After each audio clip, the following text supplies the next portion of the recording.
நமஸ்காரம். இன்னைக்கு நம்ம பார்க்க போகிறது இந்த கோச்சார கிரகங்களுடைய விபரீதமான ஒரு தாக்கம் அப்படிங்கிறத இன்றைக்கி நம்ம பார்க்க போகிறோம். எதனால் அப்படின்னு பார்க்கும்போது, கும்ப ராசியில் ஆல்ரெடி சனி இருக்குது, சுக்கிரன் இருக்கிறாங்க. செவ்வாய் 2 நாளாச்சு வந்துட்டு. செவ்வாய்ங்கிறது பகை கிரகம். அந்த இடத்துல பாதகாதிபதி கூட இருக்கக்கூடிய கிரக அமைப்பு அப்படிங்கிறது தான். ஓகேங்களா? அப்போ செவ்வாய் சனி கட்டாயமாக நமக்கு ஒரு எதிர்வினை கொடுக்கக்கூடிய ஒரு காம்பினேஷன் அப்படிங்கிறது தான். இதோட தாக்கத்தை அதிகப்படுத்துறது விதமாக மீன ராசியில் ராகு இருக்கார்.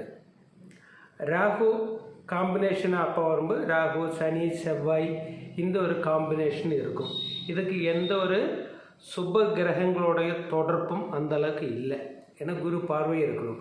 சுக்கிரன் நடுவில் இருக்கிறாரு, செவ்வாய்க்கும் சனிக்கும் நடுவில் சுக்கிரன் இருக்கும். அப்போ இந்த காம்பினேஷன் எல்லாமே நமக்கு ஒரு விஷத்தன்மை, எதிர்வினை ஆற்றக்கூடிய ஒரு கிரக சேர்க்கை அப்படி தான் நம்ம எடுத்துக்க முடியும். இது யாருக்கெல்லாம் பாதிப்பு அதிகமாக இருக்குது அப்படிங்கிறது பார்க்கணும். எல்லாருக்குமே இருக்குமா அப்படி இல்லை. ஜென்ரலாக வந்துட்டு இந்த காம்பினேஷனில் நமக்கு ஒரு விழிப்புணர்வு, நம்ம எப்படி இருக்கணும் எப்படி இருக்கக்கூடாது அப்படிங்கிறது.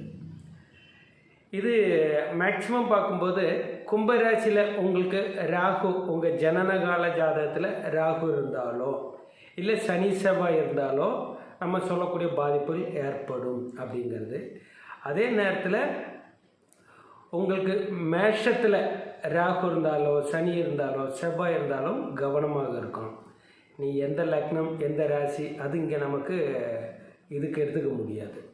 அந்த செவ்வாய் சனி உங்களுடைய ஜனனகால ராகு செவ்வாய் சனி கூட தொடர்பு வரும்போது இதோட தாக்கம் உங்கள் ஜாதகத்தில் அதிகமாக வெளிப்படும் அப்படிங்கிறது தான்.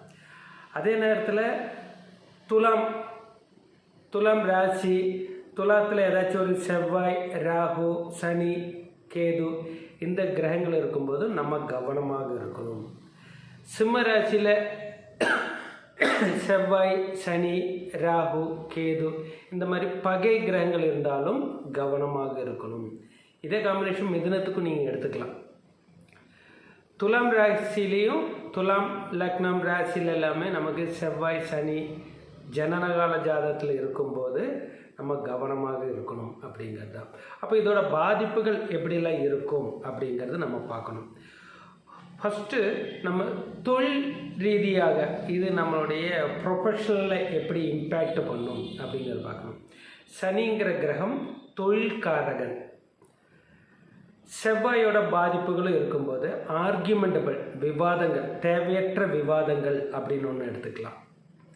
ஏன்னா பாதகத்தை கொடுக்கும். மேபி உங்களுடைய எஃபோர்ட்ஸுக்கு உரிமை கிடைக்கல, இல்லை உங்களோட உயர்வுகள் தடைப்பட்டிருக்கு, இல்லை நீ இயல்பாக பேசும்போதே அது ஒரு காரச்சாரமான விவாதமாக போகும். சுக்கிரன் சேர்க்கை இருக்கனால பெண்கள் சார்ந்த விஷயத்தில் ஜாதகர் கவனமாக இருக்கணும் அப்படிங்கிறது தான்.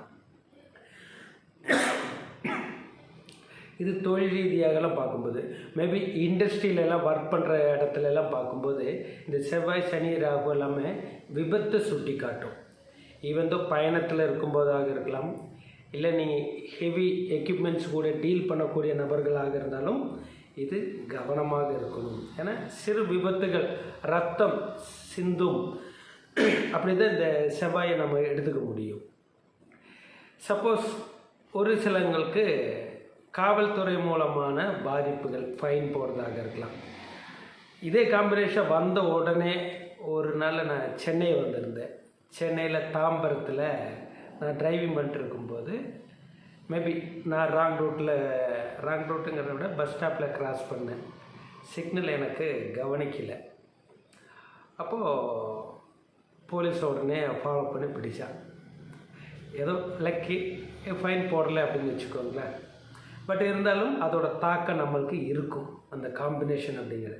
அப்போவே இது மைண்டில் ஓடின வீடியோ. இது எல்லாமே சிறு விபத்துகளாக இருந்தாலும் வரலாம். போலீஸ் மூலமான ஒரு எச்சரிக்கை. ஏன்னா செவ்வாய்ங்கிறது காவல்துறை அப்படிங்கிறது. இந்த கட்டிட துறையில் இருக்கக்கூடியங்க, சிவில் டிபார்ட்மெண்ட்டு, சிவில் கான்ட்ராக்டு, யாரெல்லாம் கட்டிடம் சார்ந்த தொழில் சார்ந்த இடம், ஏன்னா சனி செவ்வாய் எல்லாமே அந்த பில்டிங் மெட்டீரியல்ஸு அப்படின்னு சுட்டி காட்டும். ஏன்னா காற்று ராசியிலே இருக்கனால இதோட டெண்டன்சியெல்லாம் எப்படி இருக்கும் அப்படின்னு பார்க்கும்போது மேபி இந்த ரிலேஷன்ஷிப் எல்லாமே வேணுங்கிற உறவு கூட ரொம்ப ஆர்கியூமெண்டபிளாக இருந்துகிட்டு இருக்கும். அதே நேரத்தில் சடனாக இது நமக்கு வேண்டாம் அப்படின்னா அந்த உறவை விட்டு விலகும். அப்போ ரிலேஷன்ஷிப்பில் ரொம்ப பாதிப்புகள் கொடுக்கும் அப்படிங்கிறத நம்ம எடுத்துக்க முடியும். பாதிப்புகள் அப்படின்னு சொல்லும்போது மேபி அந்த ரிலேஷன்ஷிப்பு நமக்கு கசப்பாக இருக்கலாம். ஃபினான்ஷியலாக ஒரு சிலங்க ஃபினான்ஷியல் இது எப்படி பாசிட்டிவாக இருக்குமா நெகட்டிவாக இருக்குமா அப்படின்னா, ஃபினான்ஸுக்கு இது சப்போர்ட் பண்ணக்கூடியனா வருமானம் வரும். ஆனால் நமக்கு கட்டுப்படுத்த முடியாத விரயமாக இருக்கும், அன்கண்ட்ரோல்டு எக்ஸ்பென்சஸ்ஸு அப்படின்னு சொல்லலாம். ஒரு சிலவங்களுக்கு மருத்துவ விரயங்களும் சுட்டி காட்டிகிட்டே தான் இருக்கும். இன்னும் இந்த சனியோட பார்வை குரு மீது இருந்துகிட்டே தான் இருக்கும். அப்போ குழந்தைகள் மூலமாக குழந்தைகள் அப்படிங்கிறது நம்ம எடுத்துக்கணும். ஏன்னா சனியோட பார்வை சனி குருவுக்கு நடுவில் ராகு இருக்குது. அப்போது குழந்தைகள் மூலமாக நீங்கள் சமீபத்தில் குருன்னா யானைங்கிறது தெரியும். நீங்கள் எந்தளவுக்கு நோட் பண்ணியிருக்கீங்களா அப்படின்னு தெரியல. சமீபமாக கேரளா, நம்மளுடைய தமிழ்நாடு, கர்நாடகா இங்கே எல்லாமே யானையோட தொந்தரவுகள் அதிகமாக இருந்திருக்கும். யானை மக்களை துன்பப்படுத்தியிருக்கும், மக்களால் யானையும் துன்பப்பட்டிருக்கும் அப்படிங்கிறது நம்ம நிறைய அண்மையில் பார்க்கலாம். எதனால் அப்படின்னு பார்க்கும்போது குரு மேஷ அப்படிங்கிறது ஒரு நெருப்பு, ஒரு பதட்டத்தை கொடுக்கும், டென்ஷன், ஒரு அக்ரெசிவ் அப்படிங்கிறது தான். அப்போ எந்த ஒரு கிரகங்களும் அந்த மேஷத்தில் இருக்கும்போது அக்ரெசிவான ஒரு நேச்சுரல் இருக்கும். அதை இங்கேருந்து சனியோட பார்வை இருக்கும்போது அது மக்கள், சனினா மக்களுக்கு பாதிப்புகள் அப்படிங்கிறது தான். இதே டைமில் இந்த காலகட்டங்களில் மீனத்தில் சூரியன் ராகு சேர்க்கை அப்படிங்கிறது ஒன்று இருக்குது. நம்ம இந்த காம்பினேஷன் எல்லாமே சூரியன்கிறது எல்லாமே நம்மளோட ஆத்மாவுக்கே ஒரு மங்கள் அப்படின்னு சொல்லும்போது அந்த புகழ் பாதிப்பு ஏற்படும். நம்மளுடைய இன்டெலிஜென்ட் வேலை செய்யாமல் போயிடும். என்னவாக இருந்தாலும் நம்மளுடைய இன்டெலிஜென்ட்டு இருந்தாலும் அந்த இடத்துல ப்ராக்டிக்கலாக நம்மளால் செயல்படுத்த முடியாது. அப்போ இந்த டைமில் நீங்கள் இப்போ அண்மையில் கவனிச்சுன்னா தெரியும், அரசியல்வாதிங்க எல்லாருமே எலெக்ஷன் டைமுங்கிறதுனால ஒவ்வொரு கட்சியிலேருந்து கட்சி தாவல் அப்படிங்கிறது, எனக்கான ரெக்கக்னைசேஷன் கிடைக்கல இந்த கட்சியில் அப்படின்னு சொல்லி ஆப்போசிட் கட்சியில் போடுங்க, அந்த கட்சியிலேருந்து இந்த கட்சி இப்படிங்கிற மாதிரி அரசியல் மாற்றங்கள். ஏன்னா சூரியன் சனி இந்த செயற்கை இருக்கும்போதே ராகுவோட கண்ட்ரோலில் இருக்கும்போது பதவிக்கு ஆசைப்பட்டு அந்த இடத்துல தேர் இஸ் நோ எத்திக்ஸு அப்படிங்கிறத நம்ம சொல்லணும். வெளியிலேருந்து பார்க்கும்போது நிறைய எத்திக்ஸ் எல்லாம் இருக்கிற மாதிரி சொல்லலாம், இல்லை. ஏன்னா ராகுவோட தாக்கம் அவங்களோட சுயநல லாபம் அப்படிங்கிறது தான். இதே காலகட்டங்களில் இது ஒரு கிட்டத்தட்ட இந்த காம்பினேஷன் நமக்கு ஒரு 35-40 நாளைக்கு மேபி கொஞ்சம் அக்ரெசிவாக இருக்கும். ஒரு 100 நாளைக்கு அதோட தாக்கம் இருந்துகிட்டே தான் இருக்கும். நம்ம ஒரு நாள் 2 நாள் அப்படின்னாலும் சொல்ல முடியாது. மேபி ஒரு 1 மந்த்து ஒரு 30 to 40 டேஸு அக்ரெசிவாக இருக்கும். அது பிறகு வேணால் கொஞ்சம் கம்மியாக இருக்கலாம். மேபி ஏப்ரல் எண்டுக்கு பிறகு அப்படிங்கிறது குரு பயிற்சி. ஸோ அது ஒரு சேஞ்ச் ஓவர் கொடுக்கும் அப்படிங்கிறது தான். இதில் நம்ம தொழில் ரீதியாக ஒரு கம்பெனி விட்டு இன்னொரு கம்பெனி போகலாமா அப்படிங்கிற முயற்சி பண்ணுறவங்க ஒரு நல்ல ஒரு சூழ்நிலை இல்லை அப்படிங்கிறத எடுத்துக்க முடியும். அப்போ இந்த காலகட்டங்களில் நம்ம உணர்ச்சி வசப்பட்டோ இல்லை நம்ம ஒரு பெட்டராக நல்ல ஒரு சாய்ஸ் ஃபீல் பண்ணிவிட்டு கிடச்சிட்டு ஏமாறும் இந்த காலகட்டங்களில். ஏன்னா சூரியன் ராகு கூட ஆசைப்பட்டு நம்ம ஏமாறும் அப்படிங்கிறதா. தேர் இஸ் நோ ஒரு ஹெல்த்தி இல்லை. ஒரு சிலங்க வெளிநாடு போகிறாங்க அப்படிங்கிறத வச்சுக்கோங்களேன், அவங்களுக்கு அது கம்ஃபர்டபுள், ஊர் மாறுது அப்படிங்கிறதா. வெளிநாடு போகிறவங்களுக்கு ஓகே. இதே காலகட்டங்களில் திருமணம் சம்பந்தமான பேச்சுவார்த்தைகளாக இருக்கலாம், திருமணமாக இருக்கலாம், இது எல்லாமே ஒரு உச்சிதமான ஒரு காலகட்டங்கள் இல்லை.